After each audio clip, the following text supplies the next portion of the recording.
Hey guys! Nahihirapan ba kayo sa chemistry? Huwag kayong mag-alala dahil nandito ang Group 2 para tulungan kayo. So for today's lesson, our objectives is to use the Charles law to determine the volume or temperature under certain change conditions. Second is to appreciate the mathematical relationship between volume and temperature of gases. In Charles' law, we will study the relationship between volume and temperature. An example of application is baking. Everybody enjoys the smell and taste of freshly baked bread. It is light and fluffy due to the action of yeast and sugar. The yeast converts the sugar to carbon dioxide, which causes the dough to expand at high temperatures. The result is an enjoyable treat, especially when covered with melted butter. Charles' law states that the volume of a given gas mass varies directly with the gas absolute temperature when pressure is kept constant. Charles' law can also be used to compare changing conditions for a gas.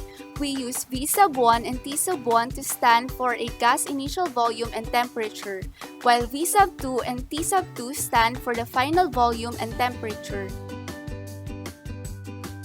Problem number 1. A gas has a volume of 12 liters at 14 degrees Celsius.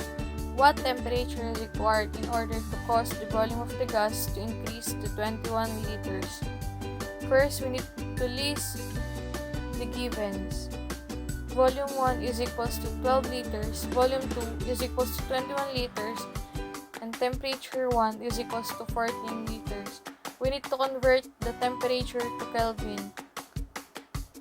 14 degrees Celsius plus 273 Kelvin is equals to 287 Kelvin. The required of the problem is the temperature 2. The equation of the problem is Charles' law, which is volume 1 over temperature 1 is equals to volume 2 over temperature 2, and substitute the givens. Temperature 2 is equals to 21 liters times 287 Kelvin over 12 liters. 21 multiplied into 287 Kelvin. We need to cancel the unit, which is liters. 21 times 287 is equals to 6027 Kelvin, and copy the 12. 6027 Kelvin divided by 12 is equals to 502.25 Kelvin, or 229.1 degrees Celsius, and that's the answer. 502.25 K or Kelvin, or 229.1 degrees Celsius.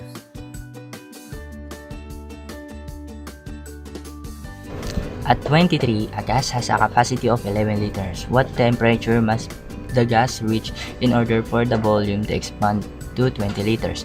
Given, volume 1 is equals to 11 liters, volume 2 is equals to 20 liters, and temperature 1 is equals to 23 Celsius plus 273 K is equals to 296 K. Required temperature 2. Equation B1 over T1 equals B2 is over T2. Solution, T2 is equals to B2 times T1 over B1. Next is substitute the given. T2 is equals to 20 liters times 296K all over 11 liters. T2 is equals to 5920K over 11. T2 is equals to 538.18K or 265.18 Celsius. The final answer is 538.18K or 265.18 Celsius.